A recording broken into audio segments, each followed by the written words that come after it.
ஆனால் என்னை பொறுத்தவரை விஜய் ஒரு பிரச்சாரத்திற்கு முறையாக அனுமதி கொடுக்க வேண்டும் என்பதில் நான் தெளிவாக இருக்கின்றேங்கண்ணா. நான் இந்த நாட்டினுடைய ஒரு குடிமகனாக அனுமதி கொடுக்கணும். விஜய்க்கு கூட்டம் சேர்றாங்க, கூட்டம் சேரல, எப்படி இருந்தாலும் கூட காவல்துறை எண்ணிக்கை அதிகப்படுத்தணும். இதெல்லாம் தேர்தல் ஆணையத்தினுடைய கடமை. இல்லை உங்களுக்கு கூட்டம் சேருது நாங்கள் பர்மிஷன் கொடுக்க மாட்டோம், அதெல்லாம் அரசியலில் ஏற்றுக்க முடியாதுங்கண்ணா. தேர்தல் களம் என்று வந்த பிறகு எல்லா தலைவர்களுக்கும் நீங்கள் முறையாக அனுமதி கொடுத்து முறையாக அந்தந்த கூட்டத்திற்கு ஏற்ப ஒரு ஸ்கேல் ஆஃப் டிப்ளாய்மெண்ட்டை நீங்கள் போடுங்க. ஏன்னா இதுதான் பப்ளிக்கு செக்யூரிட்டி மட்டும் இல்லை, பப்ளிக் ரிஸ்க் ஏதாச்சும் இருந்தால் கூட அதை அவாய்ட் பண்ணுறக்காக. இரவு நேரத்தில், பகல் நேரத்தில் ஓப்பன் ட்ரெயின், சில இடத்துல ட்ரைனேஜ் ஓப்பனாக இருக்கும், யாரும் விழுந்து விடக்கூடாது. அதனால் இல்லை உங்களுக்கு கூட்டம் அதிகமாக சேரும், நாங்கள் அனுமதி கொடுக்க மாட்டோம் என்று தேர்தல் நடத்தக்கூடிய அதிகாரிகள் சொன்னாங்கன்னா அந்த கருத்து ஜனநாயகத்தில் ஏற்புடையது கிடையாது. நீங்கள் ஸ்கேல் ஆஃப் டிப்ளாய்மெண்ட் அதிகப்படுத்தி பொதுமக்களுக்கு பாதுகாப்பு கொடுத்து தலைவர்களுக்கு பேசுவதற்கு அந்த கேப்பை ஏற்படுத்தி கொடுங்க.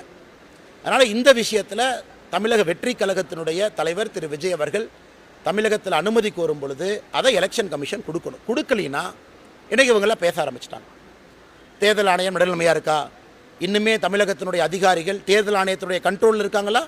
இதற்கு முன்பு ஆட்சியில் இருந்த திராவிட முன்னேற்ற கழக அரசு கண்ட்ரோலில் இருக்காங்களா அப்படிங்கிற கேள்வியை பல இடத்துல வைக்க ஆரம்பிச்சிட்டாங்க. அதனால் தேர்தல் ஆணையம் நடுநிலையாக இருப்பது மட்டுமல்ல, நடுநிலையாக இருப்பதை நாம் பார்க்க வேண்டும். அது எல்லா தலைவர்களுக்கும் இது பொருந்தும் என்பது என்னுடைய கருத்துக்கள். அண்ணே, கரூர் சம்பவத்தை பொறுத்தவரை அச்சம் என்று சொல்வதை விட இன்னைக்கு சிபிஐ என்கொயரியில் இருக்குது, பல அதிகாரிகளை விசாரிக்கிறாங்க. ஆனால் ஒன்று விஜயோட கட்சி உங்களுக்கு அனுமதி கேட்குறாங்கன்னா வாலண்டியர்ஸை கொடுக்க சொல்லுங்கள், இவ்வளோ வாலண்டியர்ஸ் நம்பரை மென்ஷன் பண்ணுங்கள், காவல்துறையினுடைய எண்ணிக்கையை அதிகப்படுத்துங்க. ஏன்னா ஜனநாயகத்தில் பேசுவதற்கு எல்லோருக்கும் உரிமை இருக்குது. வாலண்டியராக போய் கேட்க போகிறவங்களுக்கு உரிமை இருக்குது. நான் வாலண்டியராக போய் கேட்பேன் பார்ப்பேன். இருவருக்கு இடையில் ஒரு ஹானஸ்ட் புரோக்கராக இருக்க வேண்டியது அரசு. ஆனால் தொடர்ந்து சில இடத்துல பர்மிஷன் கேன்சல் ஆகுவதும் கூட நல்ல போக்கு இல்லை. எலெக்ஷன் கமிஷன் என்ன சொல்கிறாங்க, 48 மணி நேரத்துக்கு முன்னாடி அனுமதி கேளு. அதான் எலெக்ஷன் கமிஷனோட இது. 48 ஹவர்ஸ்க்கு முன்னாடி நீங்கள் இசிஐ ஆப்பில் அனுமதி கடிதம் போட்டால் கூட பர்மிஷன் கொடுக்க வேண்டிய தேர்தல் ஆணையத்தினுடைய பொறுப்பு. அதனால் தேர்தல் ஆணையம் நடுநிலைமையாக இருப்பது மட்டுமில்லை, இட் ஷுட் அப்பியர் ஹானஸ்ட். நடுநிலைமையாக இருப்பதை நம்ம பார்க்கணும். அதே நேரத்தில் எத்தனையோ இடத்துல திராவிட முன்னேற்ற கழகத்தினுடைய தலைவர்கள் தொண்டர்கள் பரிசு பொருளை ரைட் ராயலாக இங்கே எங்கேயும் கொண்டு போயிட்டு இருக்கிறாங்க, அதையும் பிடிக்கணும். அப்பாவி பொதுமக்களுடைய பணம் தான் மாட்டுதோ தவிர அரசியல் கட்சிகள் அவர்களுடைய தலைவர்கள் தொண்டர்களுடைய பணம் மாட்டுவதா தெரியல. அதையும் மக்கள் கண்கூடாக பார்க்கணும். இந்த கடைசி 5 நாளில் இலவசத்தை அள்ளி தெளிப்பது, அதையும் தேர்தல் ஆணையம் நடவடிக்கை எடுக்கணும். இதெல்லாம் பார்த்தா தான் தமிழ்நாட்டில் ஒழுங்காக தேர்தல் நடத்தப்பட்டதுன்னு அப்போ தான் சொல்ல முடியும். நேற்று அந்த நாமினேஷன் ஸ்க்ரூட்டனி அந்த ப்ராசஸ் பல இடத்துல நமக்கு மகிழ்ச்சி அளிக்கும் வகையில் இல்லை, பல இடத்துல நேர்மையாக அது இல்லை. அதெல்லாம் தேர்தல் ஆணையம் நேரடியாக தலையிட்டு சம்பந்தப்பட்ட அதிகாரிகள் யார் இருக்கிறாங்களோ அவங்கள்ட்ட தலையிட்டு நடவடிக்கை எடுக்கணும்.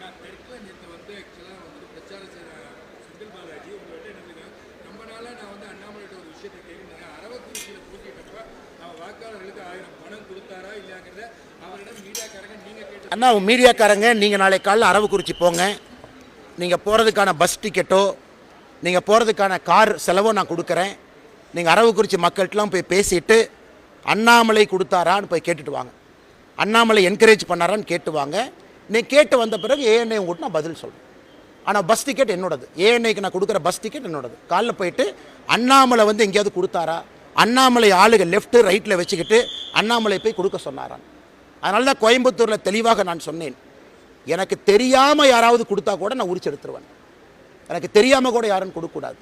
அரசியலை பொறுத்தவரை நான் ஒரு ஹானஸ்டியை கொண்டு வந்திருக்கேன். அது தமிழகத்தில் புதுசு, அது பல பேர்த்த உறுத்தி இருக்குது. இன்றைக்கி செந்தில் பாலாஜி மாதிரி ஆள் சொல்கிறதெல்லாம் நீங்கள் ஏஎன்ஐயில் கேட்குற அளவுக்கு வந்துட்டீங்க.